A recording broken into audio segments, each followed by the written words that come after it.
Hey everyone, welcome to Roost Podcast. My name is Sean Pitcher. I will be your host today. We have on Stephanie Hale. She is a mental skills coordinator for the Seattle Mariners. Stephanie and I both know each other from our time working at IMG Academy together. Stephanie, welcome. Thank you so much for having me. Appreciate it, and it'll be good to connect again. Absolutely. Really excited for this episode, just because myself working with mental conditioning coaches for 3 years when I was IMG Academy, I can't express enough how important it is to have that person on your staff, not only to help the athletes, but also to help the staff that you work with, and having that interdisciplinary approach. But before we get into that, first thing I want to ask you is, who is Stephanie Hale? Yeah. No, I was thinking about this question. I kind of have a love-hate relationship with it, right? Because at times it's like it's the thing that is like the essence of somebody, and there's so many different concepts and just like layers to this, but it's also the thing that never feels like you have enough time to dive into. But when I really took some time to think about who is Steph, and I probably should admittedly think about this more often. To me, it came down to this just idea of like, well, I'm a lot of things, right? I'm like everything, and I'm a very specific person. I'm a wife, I'm a daughter, I'm a sister, I'm a coach, I'm a colleague, I'm a friend, I'm all these things. But really, I think I'm just somebody who really values things like connection, values efficiency, values loyalty, and values this whole idea of getting better. And I think that like that is the thing that initially led me into sport. And I say this because that's our mutual connection is right. Being at IMG Academy, boarding school for these athletes that come in, and it's an incredible environment. But for me, it's like when I thought about it, I'm this person who has all these characteristics and qualities and whatnot, but sport is really the environment and the space that I've been able to demonstrate those things, challenge those qualities and ideas. And that being said, to go into more, I guess, the logistics, grew up in Southern California, grew up there pretty much my whole life and dove into sports at a really young age. Ended up actually playing baseball was the first sport I ever played. And it was purely because my kindergarten best friend that I'm pretty sure met on day one and was like, do you want to be best friends? Yep, great. He ended up playing baseball that year, and he convinced me to go play with him. And I didn't know any different. I was like, sure, it's a game. Yeah, let's go play. And I do remember telling my dad I wanted to play baseball. And he was like, baseball, you sure? And I was like, yep, Tyler's playing. I want to go play. He was like, all right, let's go sign you up. So that was the first sport I ever played. When I was about 8 years old, I started to get into soccer. And that's actually the sport I ended up playing the longest through college and whatnot. The reason I got into soccer is maybe a little more comical and also maybe not the best portrayal of me, but I started playing soccer because my twin sister played soccer. And I was like, there's no way I'm going to let her be better at something than I am. So I better go play this sport too.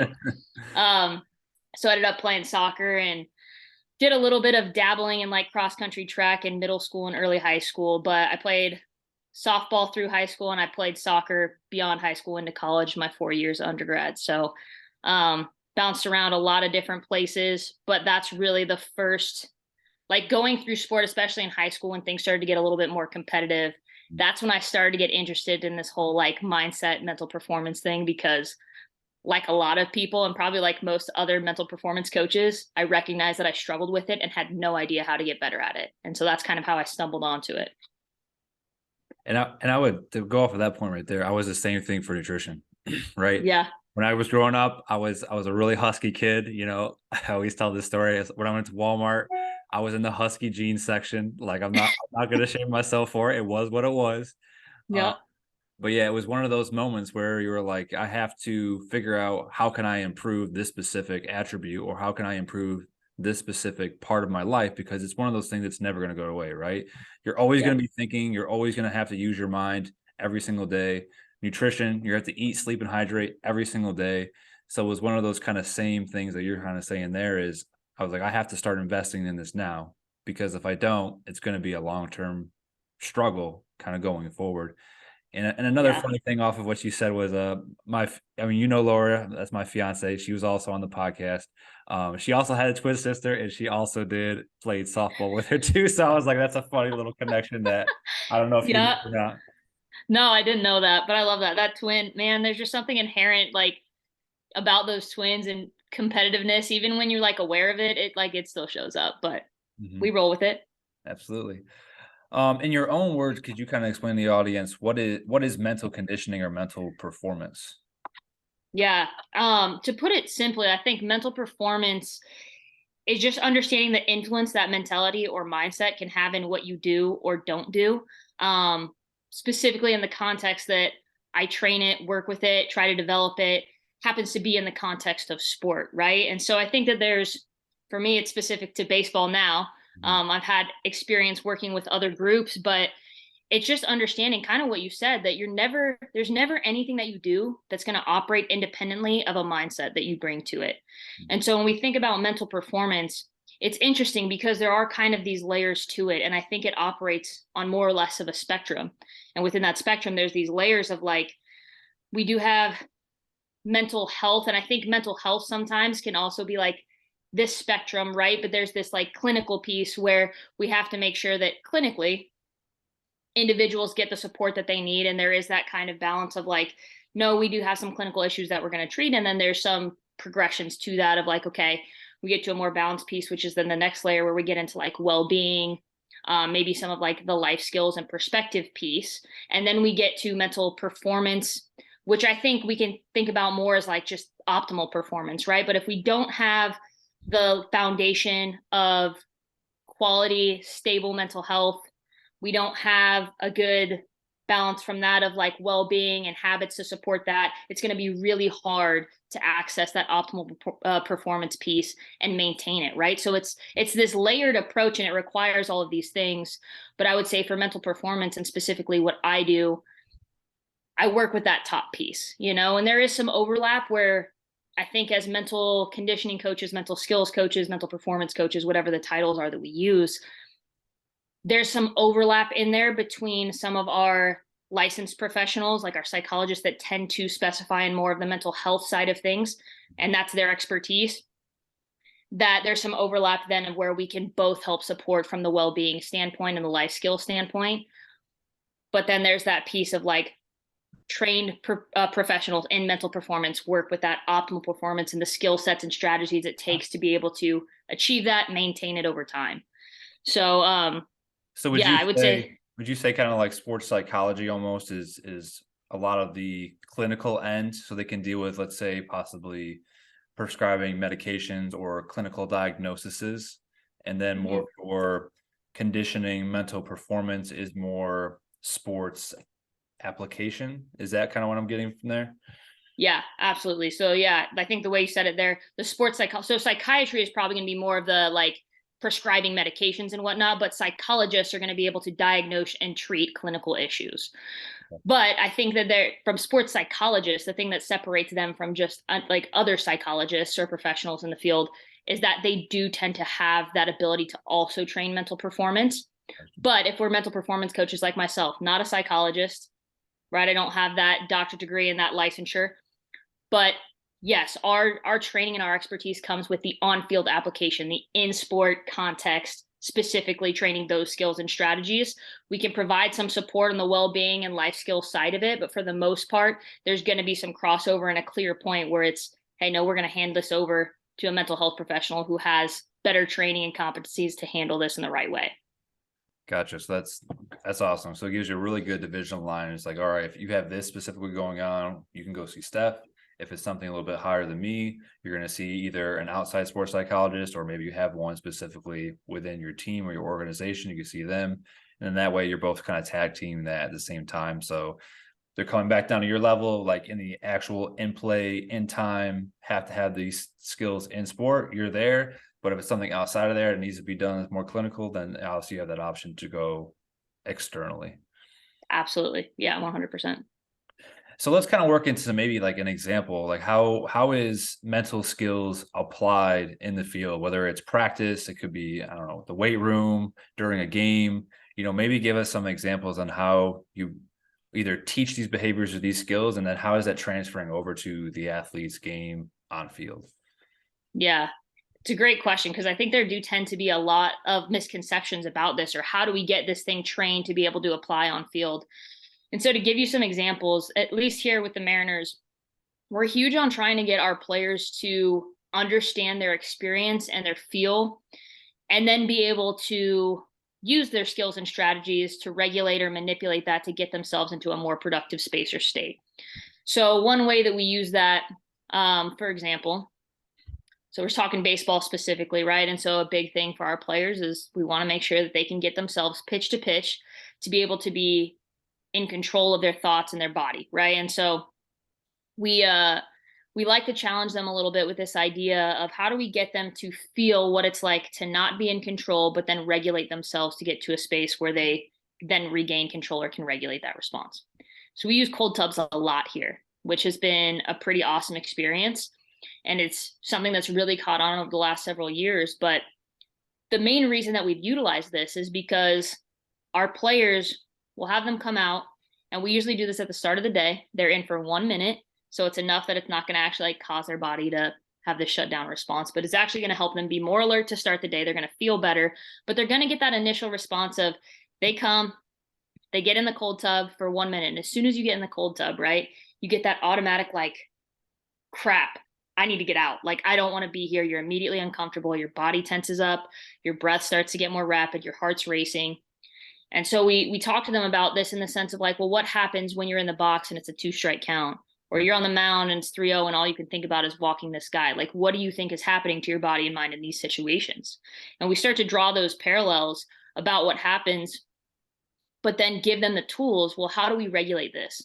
And for us, one of the most efficient ways you can start to get control of that response of your thoughts and your body is to utilize your breathing, right? And so we teach them, but we don't just teach them like, okay, use your breath or just slow it. Like, we actually want them to understand what it feels like to take a diaphragmatic breath, to be efficient in their breath, so that within 2, 3, 4 breaths, they're able to feel that difference between like, oh shit, it's cold, I need to get out, to, okay, it's cold, but I can do this, you know? And there's like this immediate shift. And it's that thing that once they felt it and experienced it, it's the thing that they now have more awareness of. It's not just this conceptual concept we've talked about. And so it was super interesting in spring training because we utilized this a lot, and we never forced our players to do it. We just kind of had it out there as an option. And at the start of spring training, we maybe had 3 or 4 guys out there. And by the end of spring training, we had 25 guys out there just starting their day doing this. And it was cool to see the feedback that they would come back with morning after morning. Steph, I could totally feel this happen in the box, or I could feel this point after this at bat where I started to lose control, but I knew what to do. And it's this like experience for them where once they're like conscious of it, right? And so it's that thing that they, because they know that they experienced it and they made those parallels ahead of time, they knew what to be aware of and they knew what to do once they found themselves in these situations out of control and what it felt like to shift back into that control. So basically, and pretty much they're almost then going through those multiple spectrums of how they feel. And then I could see that, right? Like, you're uncomfortable here. Well, I'm going to be uncomfortable here. And wherever they're going to be uncomfortable throughout the day, that's helping to kind of relate over to that moment or specific time of the day. And it's almost, and then it becomes almost like that self-talk in your head, right? It's I've been in this uncomfortable moment, or I've been in a worse moment. Like, this is really not that bad. Or I've been, 2 strikes with 1 more to go multiple times. This isn't anything different. And I'm assuming Yeah. it's really having to retrain the thought process and also how they think about those moments as well. Yeah, 100%. I think even like to the point of getting guys to realize that like just because you're uncomfortable doesn't mean that there isn't a way to get through it or to figure it out or still perform, really, right? Like, a lot of times we associate like, I feel uncomfortable, I feel bad, that means things are going to go poorly, and it starts this spiral. It starts to provide some awareness, even just some curiosity to the fact that I cannot feel great or be in an unideal situation or environment, and I still can have the skills and strategies to get myself through this and go execute what I need to do. Mhm. Like, and that's a pretty huge thing for guys, right? Like, And how I many times, go ahead. and I see that frequently among athletes. It's Mm, just they get into even just a small bit of uncomfortability, and then all of a sudden it's like, I gotta stop, can't do it, I'm done. Or even if it's just like not even injured. Let's say you just like train, like you worked out one day, the next day you're a little bit sore. It's like, oh, I can't lift anymore because now the next practice, like I feel terrible, I can't do it. It's like, well, not necessarily. It doesn't mean you can't mhm. do it. It just means you're going to be a little bit uncomfortable. You just have to put yourself in a position to hopefully use the tools around you to recover better, but you're going to be able Yeah, to do it. You're not in an actual stage where you can't do it. 100%. And I love the piece you just said there about the like, just means you might have to do something different with your recovery or be more intentional in prioritizing your recovery today. And I think a lot of times when we think about optimal performance, mental performance. Like my job as a mental skills coach is just to get guys to understand themselves better Mhm. so that they can recognize when some of those thought patterns are showing up and maybe the behaviors that operate off of those thought patterns, but then also then just give them the skills and strategies so that they start to learn like, oh wait, I can do this here to help adjust this, or I can use this skill and regulate in this way. Like if I could just get guys to be better at, hey, first thing in the morning, wake up and check in with like, where's my mind and body at and how is that going to influence the way I go through the rest of my day? Okay, great. That's going to influence the way that you prepare and the way you go through your practice and training for that day. And the way you go through your practice and training is then going to influence how much you trust your mind and body to be able to go execute the things you trained it to do. And if you can trust those things, you're going to find that on the field in the moment, you're going to be able to maintain more confidence. And so it's like this layered effect, right? But a lot of it starts with just, do you even have awareness of where you're at? Or have you started to develop the awareness to check in with where am I at? What do I need to do in order to execute what has to get done today?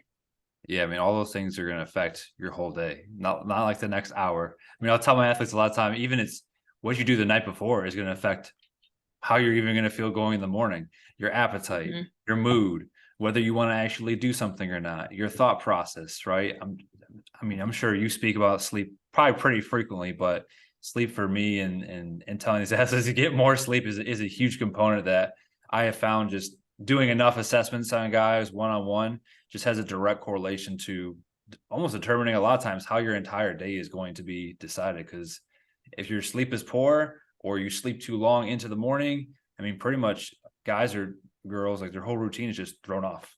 And then Yeah. sometimes they don't always have the ability to know how to recover after that routine or schedule has been even shifted a little bit.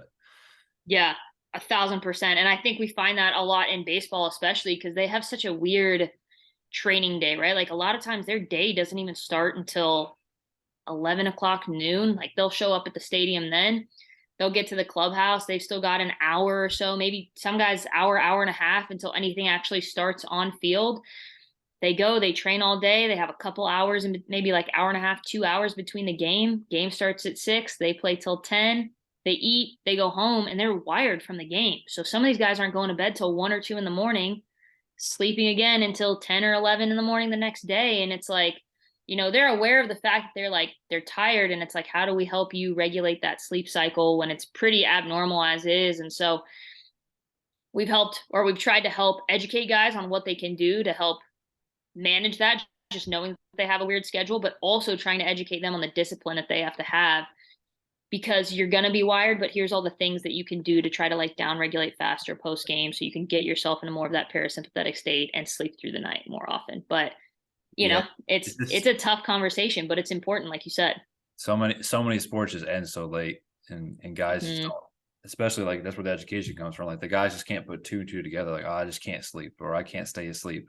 And they don't understand that one, the nervous system is involved, or two, what does your sleep hygiene look like? What does your routine look like before you're going to bed? Are you implementing some of these things to make your environment calmer so Mm-hmm. that way physically and mentally you're in a better state to be able to actually fall asleep instead of using, I don't want to say it's an excuse, but some guys will hold on to those things, right? Oh, I had a late game, I can't go to bed, it is what it is. It's like Yep. it's not, it is what it is. There is something you can actually do about it, but are you willing to make the choice consistently to be able to do that so you're in a better space going in from day to day to day? Yeah. 100%. And I think the thing that we've tried to lean on a little bit more is just challenging guys like, hey, for the next, you know, 7 days, the next series, let's challenge you to be in bed every day by this time. And here's the things that might help you be able to do that more consistently. And let's just compare contrast. Because I think the thing we've found is like sometimes guys will lean on that as their, I mean, yeah, But like excuse, almost, but it kind of is an excuse because they don't want to try it. But the other piece of it is just like they might not even know what they're giving up in terms of how much better they could be feeling. And yeah. so that's the big piece is we're trying to get them to experience like, okay, just give me 7 days. If you can give me 7 days, let's compare contrast how you do feel versus how you felt prior to prioritizing the sleep. If it's not different, I'm not going to force you to do it because at the end of the day, it's like, it's your choice. But a lot of times, if we can actually get guys to commit to those 7 days, they're like, I actually felt way more focused, or it was way easier for me to get up in the morning, or whatever. They start to understand, like, oh, here's the cost of actually not prioritizing the sleep versus the reward I get when I do. So if we can get them to experience that and start to build that awareness themselves, and we just kind of give them the tools and strategies that like, hey, post game, here's some things you can try in terms of like warm showers, limiting light exposure, give you some breathing exercises or mindfulness, and try to just give them basically 4 or 5 different ways they can down regulate. And it's like, use whatever one of these you want, try it post game for 7 days, see what happens. Yeah, and it's just making them then verbalize that. Hey, Mm, how did you feel? yeah. Oh, I felt a lot better. Okay, great. How did you feel before? Well, I used to feel terrible when I did this way. Do you want to go back to that? No, I don't want to go back to it. So then, it's almost like sometimes I used to ask athletes questions too. You're trying to catch them Yeah. to show that they're saying it to themselves, to show them that they're saying that they feel better. And then it Yeah. becomes, well, I didn't say you felt better. You're the one that said you felt better. So, Yeah. and I've done that. I mean, even here where I'm at now, I've done that multiple times. I had an athlete just come in and told me, oh, I'm starting to feel tired and exhausted again. I go, well, what are you doing that you were doing last year? Oh, I'm not eating. I'm not doing this. So what do you think you need to fix? Well, I need to start probably eating this meal and that meal that I'm missing. Well, you have all the answers. You just need to do it. Yeah. So then it Yep. just gets them to start answering the questions themselves. I'm like, I'm not telling you anything different that we haven't already done. And the positive effect from it. Yep. Utilize a little motivational interviewing techniques and get them to answer their own questions. You got to have all the tools in the toolbox. Absolutely. Absolutely. You do. Yeah. Could you kind of describe, amongst multiple different sports, is mental performance coaching different from baseball to football to track? Like how do you change those tactics from sport to sport? Is there just like a baseline skills and things you teach to all sports, but then depending on the sport, there's things that you would switch up? Yeah. It's a great question because it's something I've thought about a lot, especially having more of my personal experience coming from soccer and then thinking about the skills and strategies you'd apply in soccer versus baseball, which is where I spend most of my time now. But even when I was at IMG, I had some experience working with girls lacrosse, with tennis, with track in a limited fashion. And I might get pushback from this on other mental performance coaches, but I think my thought process is like there's only so many skills that we all teach. Like we all teach breathing, we teach visualization, we teach reflection, we teach awareness of self-talk. We teach there's probably like 6 or 7 different tools that we all utilize. And I would say that it's probably not that much more than I'll give it 8, right? Like 8 tools. But I think for me, and this probably comes down to each individual practitioner and what their model of performance is or how they actually work through some of the barriers and get to that optimal performance phase. But to me, a lot of it is always going to come down to how well do athletes regulate their stress response and how good are they at being able to direct or shift their focus appropriately for whatever the task is, right? And so the task is always going to change sport to sport, sometimes even position to position. But to me, it's like, okay, all those skills and strategies that we use is going to help them do that better, regulate their stress response and direct and shift their focus. And some of that is like immediate in game. Some of that is like, okay, how do we build routines so that you prepare for those in game moments better? Some of it is like, okay, when you're off the field, how are you managing your nervous system response or taking care of it so that when you get to the field and you start to go through your preparation, it's easier to manage. That being said, I think the timing and like how you apply the skills and strategies differs a lot sport to sport, right? So for baseball, there's a ton of time or stoppages in the game, like pitch to pitch. You're always going to have, I guess now with the pitch clocks, we got 15 seconds more or less, but you have an allotted amount of time between pitches to kind of get yourself ready. You kind of know that, okay, I have to manage this moment to get ready for the next one. This play is over, wait for the next pitch to get ready for the next one. Where in soccer, like it's a lot more dynamic in the sense that something is always happening. So there's not necessarily that natural stoppage where you can just kind of apply those skill sets in a very formulaic way, which makes it sound like it's not super dynamic in baseball. It still is, but the way that the game is laid out isn't as prescribed in that way. Everyone's sports play and timing is going to be a little bit different. So you almost have to curtail how you're going to interject in that specific game, I'm assuming, based on the sport, because you might not be able, like you said, like if soccer's out there for, let's say one guy's out there for a full 45 minutes, something happened 10 minutes in. I mean, you could be like a coach and yell something across the field. Maybe it's like a certain word that gets them to refocus.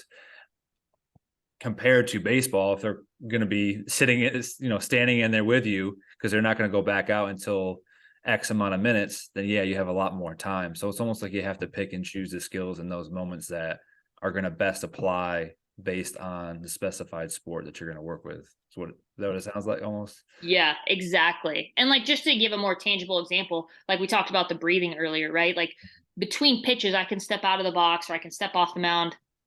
Again, given the pitch clock, I guess that's kind of a different rule that's just shown up this year. But you have the ability to, between pitches, okay, getting control of my breath. What am I going to do for this pitch? And then go do it, right? Mm-hmm. Whereas in something like soccer, it's like, if I'm going to utilize the breath when there's a stoppage, right? If there's a free kick, goal kick, corner kick, whatever it might be, throw in, like, okay, that's kind of a natural stop, more or less, where I can start to check in with that a little bit more. But otherwise, I'm going to have to be a lot more intentional with, like, as I'm playing, if the ball's on the opposite side of the field or something, like, okay, just smooth out your exhales or try to get into my nose to mouth or something like that, right? Where it's going to be like the things that we teach, or the skills that we apply, like you're saying, they're just going to have to be more fluid in terms of like how we think about checking in with those things, what is going to be like that cue or indicator for me, and how am I going to be aware of it? Whereas in baseball, you kind of have that natural stoppage where you know that, like, in between innings, in between pitches, in between at bats, whatever it might be, you know you're going to get that, and that's guaranteed. Not so much in these other sports. So you have to build those in for yourself. And I think another good point you mentioned was the practitioner. Everyone could know, let's say, those baseline 8 skills that you mentioned, but it really comes down to the person who's providing those skills to the athlete. Because some people can do a terrific job at it because they do a great job of communicating. They have lots of good examples. They have things that are relatable to the athletes or sport that they're working with. And others may be in that situation and have no clue. So I would say it also comes down to, again, practicing and being involved in those situations and figuring out, you personally, what are my top things that I can do to get information across to the athlete that they can understand and then actually apply it. Because all of us are really smart and know a lot of information and have all these degrees and credentials. But if you can't get the athlete to figure out this complex information and make it simple and then apply it out into the field, then it's really not going to mean too much to them. I think that's such a valuable point to make. And we've discussed this a lot, at least within our organization, and the whole, to me, what you just described is the art of coaching. And it doesn't really matter what you're coaching, but at some point, I think the best practitioners, coaches, whatever, can do a really good job of having an idea about what's important and why, right? Because you want to be able to provide that information. But they know how to connect with those that they're working with, whether it's other coaches or players, to then ask questions or deliver information in a way that gets at, like, what is important to the individual you're working with. Because if I can understand what's important to them and I know what's important and might be able to help support that, that's where the art of coaching gets in, because that's the only place you really get buy-in. They don't care if they don't think it applies to them, or if it's this thing that, like, I can think back to my early mental skills coaching days, and you can talk over and over again about, like, there's probably going to be a point in the game when you experience this, this, and this. And if a player doesn't connect with it, which rarely telling them that they're going to experience it is not the way to connect with people. I had to learn that through struggling through it for a year or two. Yep. They get to this point where they're like, that's not relevant to me. And so I think a lot of times it's asking questions where they can put the pieces together of, like, actually, this does happen for me. Or you ask them, how does this show up for you? And then they give you the responses, and they start to understand, like, where their experience and this benefit of what we're trying to teach them align.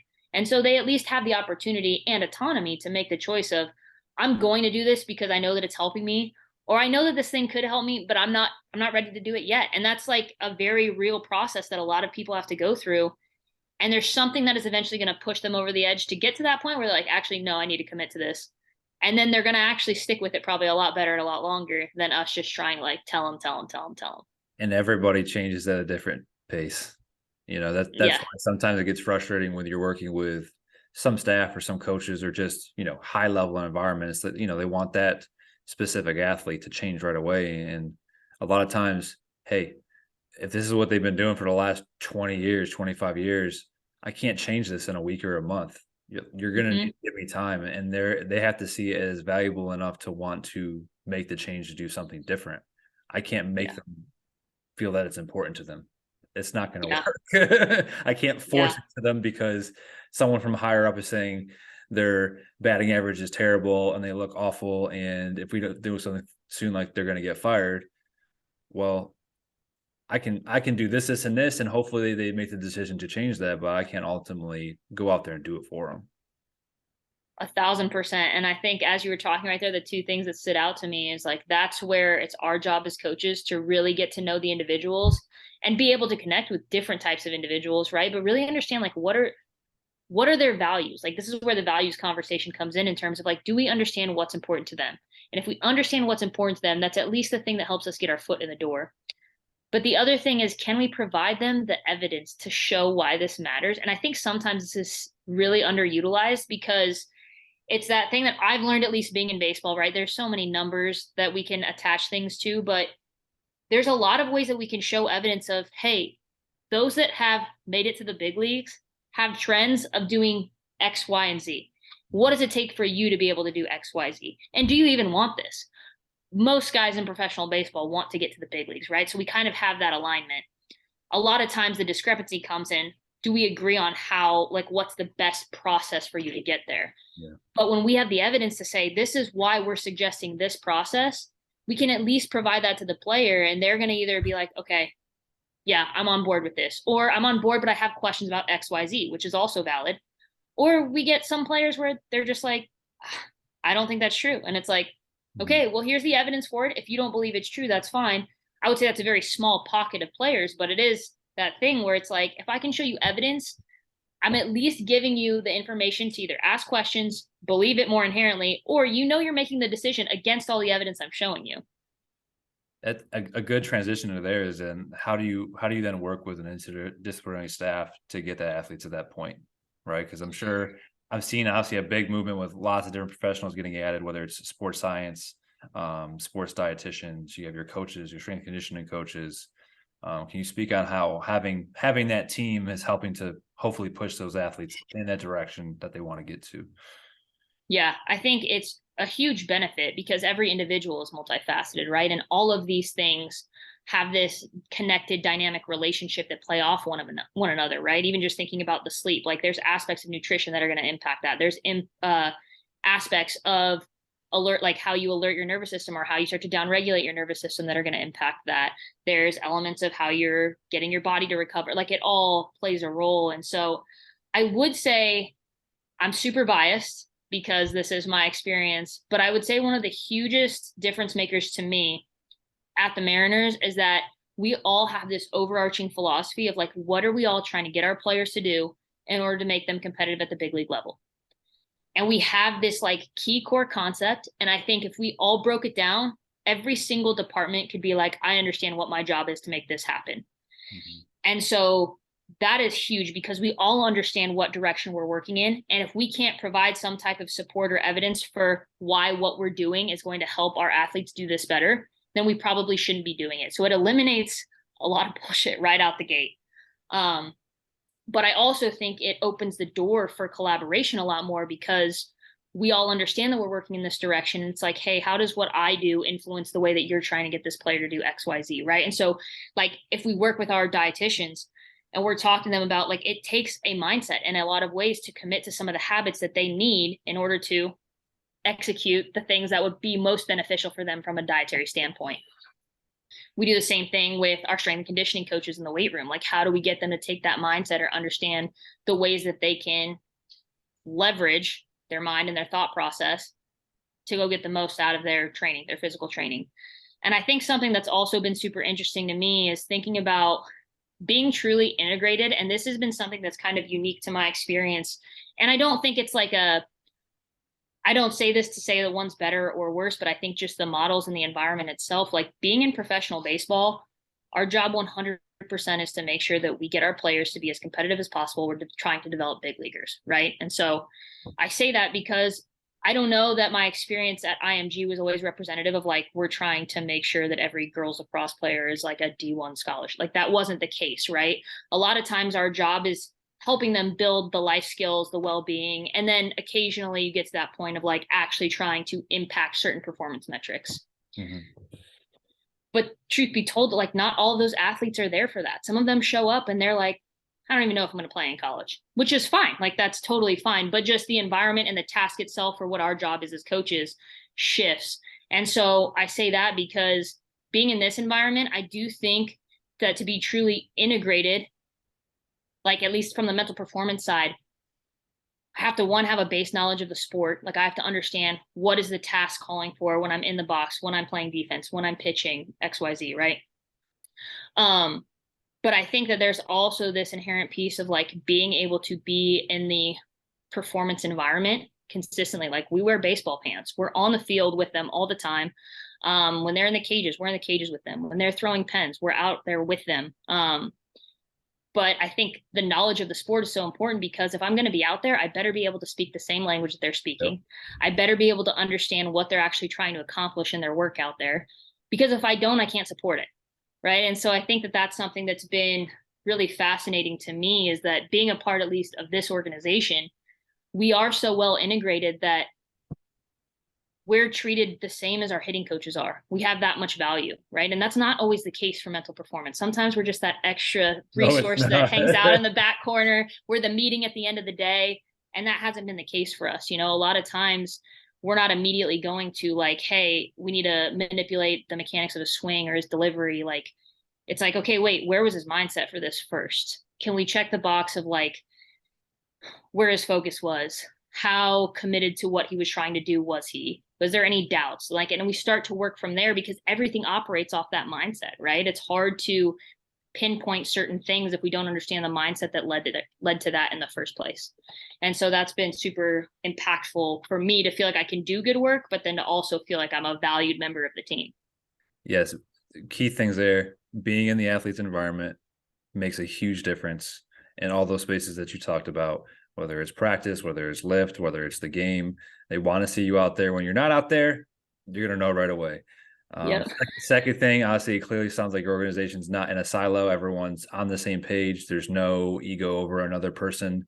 You know, you guys all have a growth mindset and you want to, again, put the best possible product as a performance team together. So that allows the athlete to flourish where they need to go, which ideally, anyone who's listening to this is what you're trying to get towards, because being in a silo is just going to cause more issues and more problems at the end of the day.